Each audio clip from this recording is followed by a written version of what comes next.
తాకట్టులో ఉన్న బంగారాన్ని విడిపించి ఆ రోజున్న మార్కెట్ ధర కట్టి మిగిలిన డబ్బును మీకు అందిస్తుంది కొమ్మూరి గోల్డ్. నమస్తే, నేను ముఖేష్. సీతమ్మ కొడుకు, నారసింహుని బిడ్డ, భగవత్ సేవకుడు రాఘవ శర్మ గారు మనతో పాటు ఉన్నారు. ఒకసారి వారితో మాట్లాడే ప్రయత్నం చేద్దాం. గురువు గారు నమస్కారం. శుభాశీస్సులు. ముఖ్యంగా చిన్నారి జాహ్నవి విషయంలో మీరు వివిధ మాధ్యమాల్లో మాట్లాడారు. ఏంటి సార్ ఆ పాప స్థితిగతులు ఏంటి? అసలు చాలా బాధాకరంగా ఉంది. ఎందుకంటే ఒక కన్న తల్లి శోకాన్ని మనం వర్ణించలేము. సో ముఖ్యంగా చిన్నారి జాహ్నవి పరిస్థితి ఏంటి? ఇంతకు ఆల్రెడీ దీని గురించి చెప్పినప్పుడు నేను ఏదైతే చెప్పడం జరిగిందో దాన్ని వాళ్ళు అనుసరించిన తరువాత యాజ్ ఇట్ ఈస్గా దక్షిణం వైపు వెళితే కొన్ని ఆనవాళ్ళు దొరుకుతాయని చెప్పాను. ఓకే, పాప ఫలానా సోమవారం తర్వాత మీకు దొరికినా అంత క్షేమదాయకంగా ఉండదు. ఒకటి. రెండోది, శునకం, ఆ భైరవం ఏదైతే ఉందో, ఆ కుక్క ఏదైతే ఉందో, అది ఏ రకంగా అయితే వచ్చి ఉన్నదో అది బ్రతకదు. అది బ్రతకదు, ఖచ్చితంగా బ్రతకదు. అది మీరు బ్రతుకుతుందని అనుకుంటున్నారు, అది బ్రతకదు, శుష్కించిపోయి చచ్చిపోతుంది అని చెప్పా. ఓకే. అలాగే అత్యాశ, దురాశ, వ్యామోహాల కొద్దీ జనాలు ఎంత చెప్పినా వాళ్ళ పిచ్చి మూఢనమ్మకాలు విపరీతమైపోయి ఈ చేతబడులని కానీ ఇంకోటిని కానీ వాటి కోసం ఎంతోమందిని బలిపశువుల్ని చేస్తున్నారు. ఇది కూడా చెప్పా.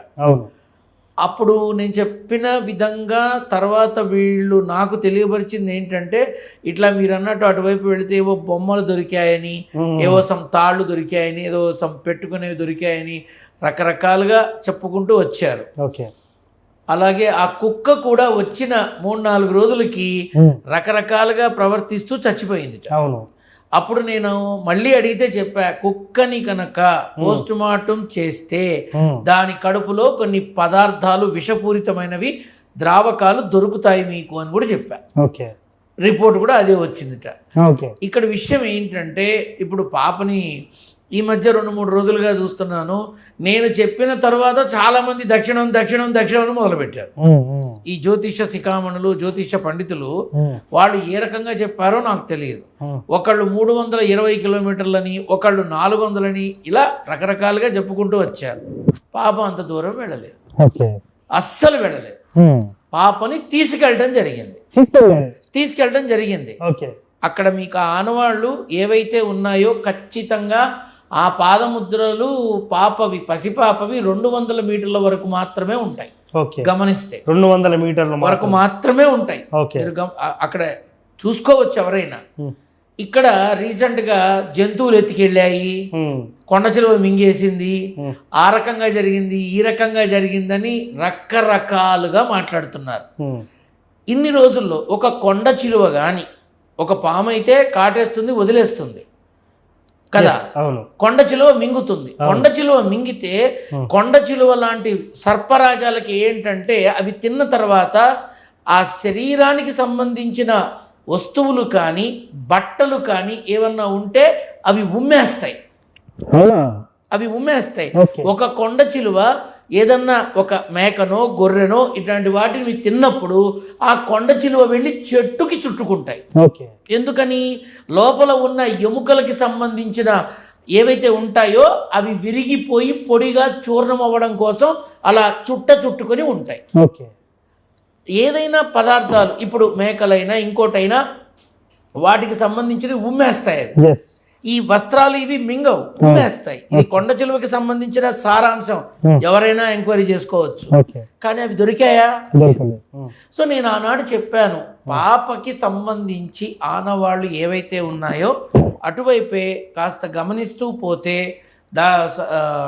సర్వే ఆఫీసర్స్ ఎవరైతే ఉంటారో, ఫారెస్ట్ వెళ్ళారు, పోలీస్ డిపార్ట్మెంట్ వెళ్ళారు, ఇంకా రకరకాలుగా వెళ్ళారు. ఆర్కియాలజీ డిపార్ట్మెంట్లో భూమిలో నీరు ఎక్కడుంది, భూమిలో ఖనిజం ఎక్కడుంది, భూమిలో వస్తువు ఎక్కడుంది అని తెలుసుకోగలిగేటటువంటి సర్వే ఆఫీసర్లు వెళితే ఖచ్చితంగా ఆ పాపకి సంబంధించిన మెడలో ఉన్న లాకెట్లు కానీ, పాపకి సంబంధించిన కడియాలు కానీ, వాటిని ఐడెంటిఫై చేసే అవకాశం ఆ డిపార్ట్మెంట్ వాళ్ళకే ఉంటుంది. వాళ్ళు ఇంతవరకు వెళ్ళాల. వెళితే బాగుంటుందని నా అభిప్రాయం. అంటే ఇది ఒక సూచనాభిప్రాయంగా మీరు చెప్తున్నారు. ఖచ్చితంగా ఉంటుంది. ఎందుకంటే పాపని ఉమ్, చిట్టి పాదాలు, లేత పాదాలు ఎంత దూరం నడుస్తుంది, అవును ఎంత దూరం వెళ్ళగలుగుతుంది అవును ఆ మహాకీకారణ్యంలో. అవును. కాకపోతే ఇక్కడ మనం గమనించాల్సింది ఏంటంటే పాప పరిస్థితి కూడా కుక్క పరిస్థితే అవుతుంది అని ఖచ్చితంగా నేను తెలియపరిచింది అదే. ఒకవేళ పాప వచ్చిన ఆ పాపని వైద్య సహాయంతో ఎంత తొందరగా మార్చగలిగితే అంత మంచిది. అంటే ఇప్పుడు మీ ఉద్దేశం ప్రకారం ఆవిడ బతికే ఉంది అంటారా? ఇప్పుడు అది ఒక మనిషి గురించి తెలియకుండా మాట్లాడకూడదు. ఓకే.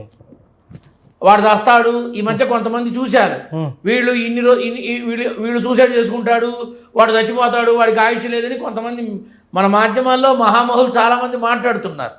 నిజానికి ధర్మబద్ధంగా మనం మాట్లాడకూడదు, ఓకే, చెప్పకూడదు. నాకు తెలుసు అనుకుందాం కానీ చెప్పకూడదు. ఓకే. భగవంతుడు నువ్వెవడురా చెప్పడానికి, ముందు నిన్ను చంపేస్తా అంటే ఉమ్, మనం మాట్లాడకూడదు. Yes. కానీ జూన్ 3వ తారీఖు నుంచి, అంటే ఆ పాప చిత్రాన్ని చూసిన తర్వాత జూన్ 3 నుంచే ఆ పాప ఆరోగ్యం దెబ్బతింది. ఆ తర్వాత ఆ పాపని ఉత్సాహపరిచే కోణంలో పాపని చాలా సందడిగా మాట్లాడించడాలు, చేయడాలు, వీడియోలు ఇవన్నీ చేశారు వాళ్ళు. 2 నెలల 18 రోజులు విపరీతమైన కష్టకాలం పాపకి. జూన్ 3 నుంచి 2 నెలల 18 రోజులు విపరీతమైన కష్టకాలం. ఇప్పుడు ఏం నడుస్తుంది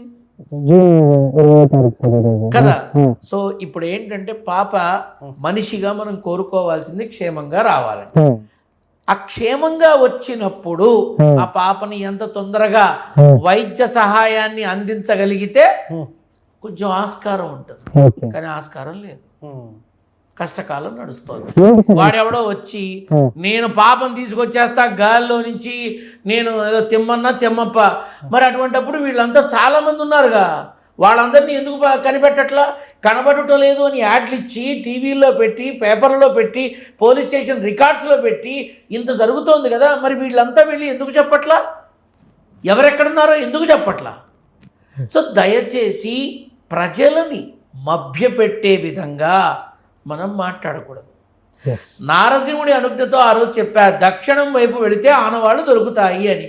దొరికాయిగా, చూశారుగా. ఖచ్చితంగా కుక్క శుష్కించి చచ్చిపోతుంది, జరిగిందిగా. ఆ కుక్కని పోస్ట్ మార్టం చేశాక వచ్చిన పదార్థాలు కడుపులో ఉన్నవి ఏవైతే ఉన్నాయో నేను ఏం చెప్పానో అదే జరిగింది. ఇక్కడ నేను నా నాన్న అనుగ్రహంతో చెప్తా తప్ప వేరే ఏం లేదు. కానీ ఆర్కియాలజీ డిపార్ట్మెంట్ వాళ్ళు కనుక వచ్చి జల్లెడ పడితే, ఇప్పుడు బాంబులు ఎక్కడున్నాయి, ఆర్డిఎక్స్లు ఎక్కడున్నాయి, బందోబస్తుకు వెళ్ళేటప్పుడు ప్రోటోకాల్ చెకింగ్లు ఇవన్నీ ఉంటాయి కదా, వాళ్ళు కూడా వచ్చి ఒక్కసారి ఆకాశంలో డ్రోన్ల నుంచి చూసిన వాళ్ళు భూమి మీద ఉన్నటువంటి ఈ పరీక్ష ఒక్కసారి చేస్తే తప్పకుండా ఫలితం ఉంటుంది. సార్ ఒక చిన్న ప్రశ్న, అంటే ఇప్పుడు చిన్నపిల్లల్ని కొన్ని సినిమాలలో కూడా నేను చూస్తూ ఉంటాను, కిడ్నాప్ చేసి ఏదో చేతబడికి తాంత్రికం కోసం వాడతారు. సినిమాలే నాన్న పబ్లిక్ గా జరుగుతుంటే పసిబిడ్డల్ని చేతబడులకి నరబలి అనే పేరుతో ఇస్తే అతీతమైన శక్తులు వస్తాయని, నిధులు వస్తాయని, అవి దొరుకుతాయి ఇవి దొరుకుతాయని మభ్యపెట్టి మాయ చేసి ఆడవాళ్ల మానాన్ని దొంగిలించి మగవాడి డబ్బుని హరించి పసిబిడ్డల ప్రాణాన్ని తీసి ఏం సాధిస్తున్నారు? వెళ్ళి జైల్లో కూర్చుంటున్నారు. అవును. ఇక్కడ మీ మీడియా ద్వారా, మీ మాధ్యమం ద్వారా నేను చెప్పేది ఒకటే, చేతబడులకి, క్షుద్ర పూజలకి నష్టాలు తప్ప ₹1 లాభం లేకపోగా ఉన్నవన్నీ పోతాయి, మొత్తం పోతాయి. దయచేసి ఎవరన్నా చెబితే గుడ్డిగా నమ్మకండి, మీ జీవితాలు నాశనం చేసుకోకండి. సో మొత్తానికి పాప విషయంలో ఫైనల్ గా మీరు చెప్పేది ఇదే, 2.5 నెలలు కష్టకాలంగా ఉంది. ఖచ్చితంగా అప్పటి వరకు ఆనవాళ్ళు అసలు దొరకవంటారు. ఇప్పుడు నేను చెప్పాను కదా, కొన్ని ఏవైతే 1-6 ఉంటాయో అవి దొరికినాయి.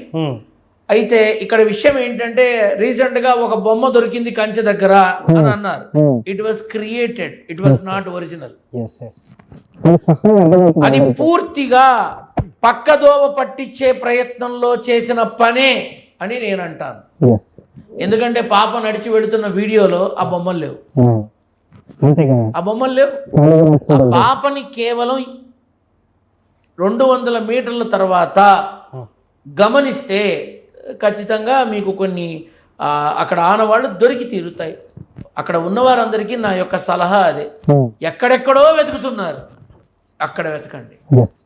సో చిన్నారి జాహ్నవి క్షేమంగా ఉండాలని, సంతోషంగా ఖచ్చితంగా ఉండాలని కోరుకుంటాను. అంతేకాదు దొరికిన వెంటనే అక్కడ ఒక అంబులెన్స్లో ఆ పాపని వెంటనే అత్యాధునిక వసతులకు ఉన్న ఆసుపత్రికి తీసుకెళ్తే కొద్ది రోజులు ఖచ్చితంగా వాళ్ళ అవగాహనలో ఉంటే తప్ప చెప్పలేము.